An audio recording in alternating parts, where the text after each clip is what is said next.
Hello, ladies, gentlemen, everyone in between and beyond. My name is Taylor. Welcome to the brand new third-person shooter that allows you to transform into some of the monsters and towers you'll be fighting to combat a series of enemies and solve some really interesting puzzles. Tower game. Now, I want to open with the fact that this demo was gifted to me by the developer Yummy Games. So on top of not letting that affect my review, this demo is not feature complete and has a very limited scope, so I can't speak to the game as a whole. It is also available for you to download.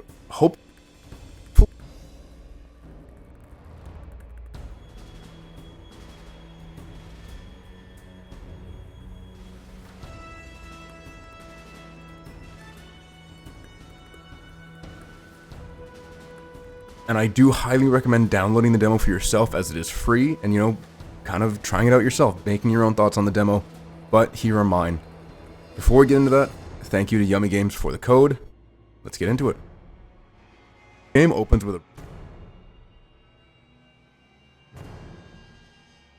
a few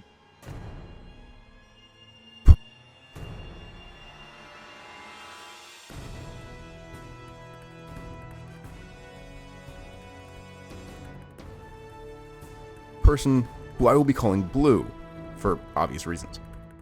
You learn that Blue is a prisoner and that they will be partaking in combat trials for the sake of aliens who want to improve the combat data for their soldiers. But I don't really understand this one. They say, hey, you're just one of many prisoners, so it's not a chosen one storyline, which is fine. It's just we don't know what these aliens look like necessarily or who they are. We do encounter one in a cutscene, but it's like, is this what you want from us? Why do you want us to fight these random monsters? It's just very weird. So it's a little more, tell, don't show, but I'm hoping that that would be further explained in kind of the full game. The setup is fine for the most part, but there is a bit of a twist. As the title implies, you are playing a bullet hell third-person shooter, but you're also able to transform into certain enemies when you find their DNA sequences at certain points. Even a tractor beam turret, so you can move boxes for a small puzzle. Now, during the demo, I was able to transform into a small slug monster, a giant fireball shooting xenomorph, and the aforementioned turret. But there were sections that stopped the transformation, forcing me to fight the boss, typically as just like a guy shooting a gun. And I could only transform into the last thing that I had taken the DNA sequence from, and these were clearly meant to be certain gameplay sections that you needed to transform or would be more beneficial for you to transform in order to get through.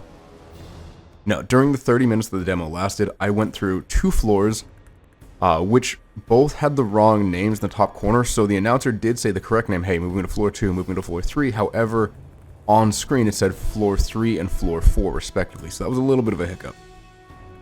And I was able to fight 2 bosses, both of which turned out to be pretty easy around, the 4th or 5th attempt. I definitely died to a few of them, but I will not lie, I'm not great with bullet hell shooters, so it's probably me more than anything. In terms of the game's audio, there's really not much to speak of beyond the voice acting, which is, I hate to say it, kind of lackluster for many of the voice lines outside of the initial radio voice. That is the same one they use in the trailer, and I, understand why. It's definitely the strongest performance that they have. You also play as, the normal silent protagonist, but you encounter an AI type voice, and I don't mean like this was made by AI, I have no idea, but it's meant to be the system AI speaking to you, saying, hey, this is what you're doing, this is why you're doing it. It's not meant to mimic, a person speaking to you. It feels like it's an AI designed to be speaking to you, though I would hope voiced by an actual person. And it's kind of hard to tell because the performance is really flat. Now, there are aliens that you encounter in certain cutscenes, as I've mentioned. They are also voiced, but a lot of it is meant to be garbled, alien speak. And when, at the end, one does speak to you in English, it's not bad. It's better than, say, the AI voice or other sound effects. But it's, again, not the greatest. Now, this is a small French studio, so they may have had difficulty finding English voice talent, and I would be really curious to kind of see, or rather hear, what it would sound like if it was voice acted in their native French language. I don't know if this will be an option, in the future, but I would also like to see it I like to see other games in different languages, with English subtitles because I'm fine reading the subtitles as things go on, if that's where the game is meant to take place. Now, obviously this game is meant to take place in like some weird alien tower, so you could argue that any language would be fit just fine here, and that they would translate it to whatever the native language is for the person who was abducted.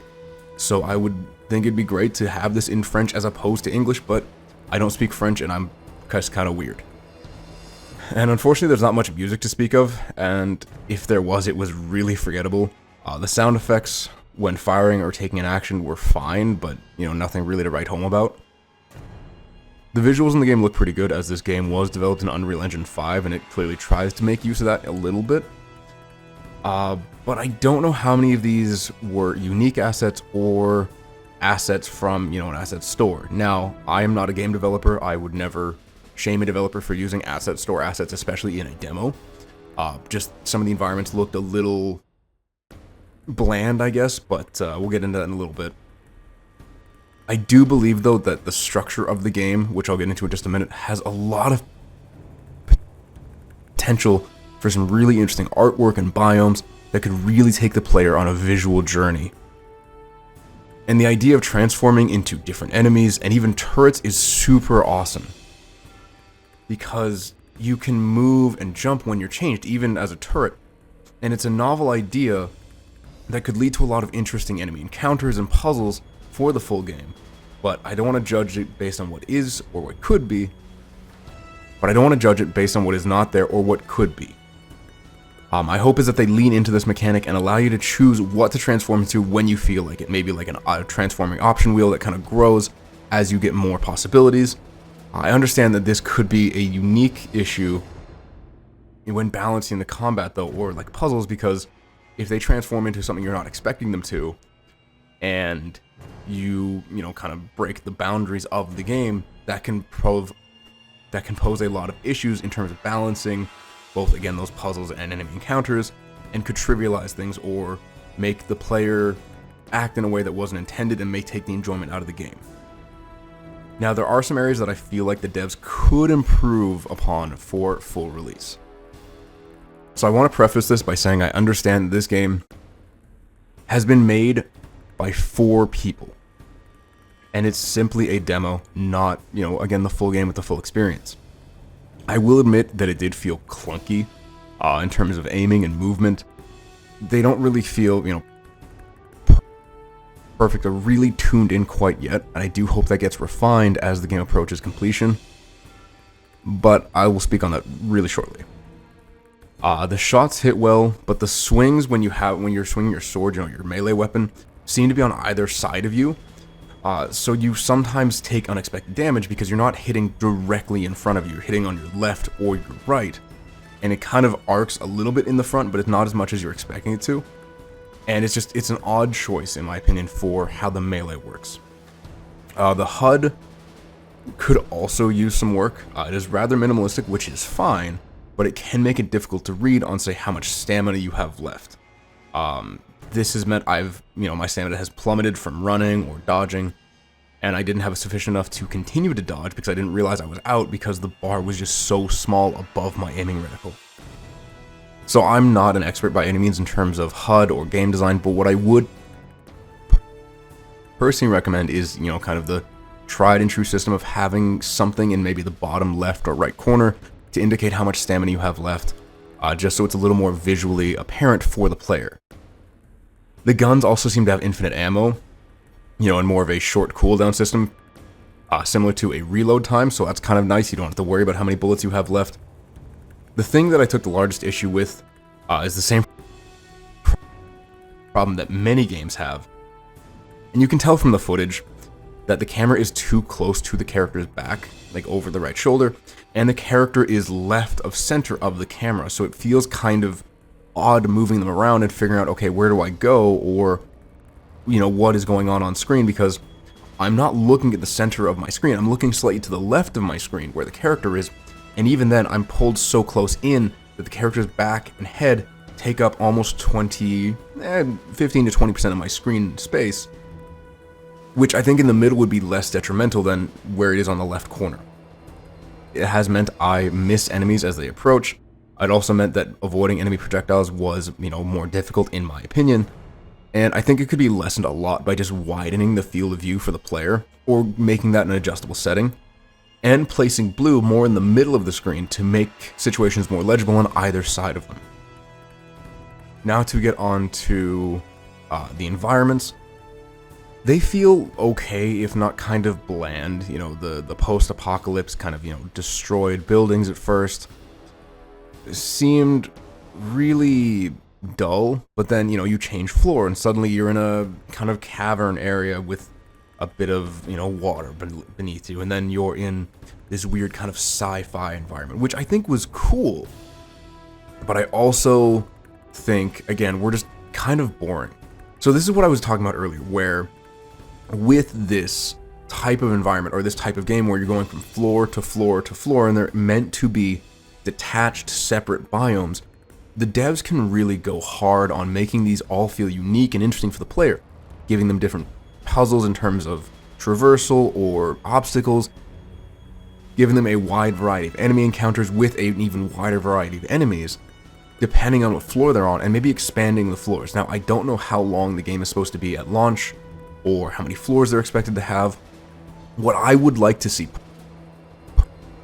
personally is, a small number of floors, say 10 to 20, but have them be larger, kind of enclosed levels. I get this is very old school game design. You have specific levels, you go from one to the next, it's very linear, but there's a reason that worked for so long and could still work now. We don't need big sprawling open worlds.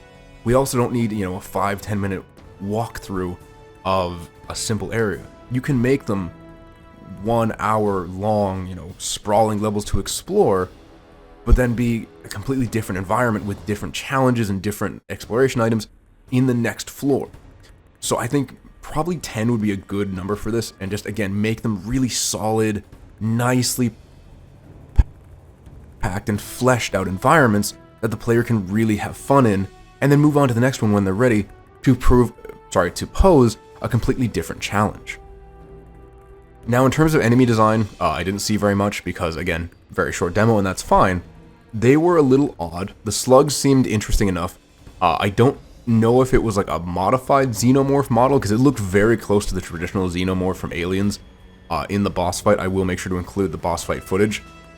And I don't know how, it's going to progress from here, but I do want to see more unique enemy variety, and I really hope they can vary it up and make it still feel good. I would also like to see more, again, in terms of that transformation mechanic, as I think that's the best way for the devs to, really be able to stand out from the crowd, so to speak.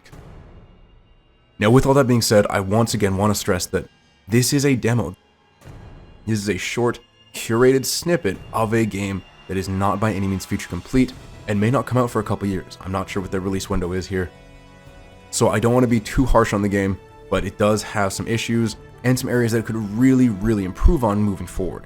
So I hope the devs are able to find, a good core audience that can give them good advice, and that they're receptive to it, to make the game the best that it can be for the time of its release. With all that being said, I want to remind you one more time, this game is available on the June Steam Next Fest. When that is available, I will put the link in the description down below. Please, I heavily encourage you to check this out for yourself, because in spite of everything I've said, I did have fun with it, and I think it could be a great game on full release, and the more players it has, the more feedback the devs get in a polite and respectful and constructive manner. I want to stress that, because so many devs get death threats, and it is not okay. This game could be something great. With all that being said, thank you so much, ladies, gentlemen, everyone in between and beyond, for being here. I really appreciate you listening to me ramble. Please do check out Tower Game. Also, one last note, devs, please, please, please come up with a less generic name than the Tower Game, okay? You need something that's going to help you stick out, and that is just not going to do it. But it'll do for now.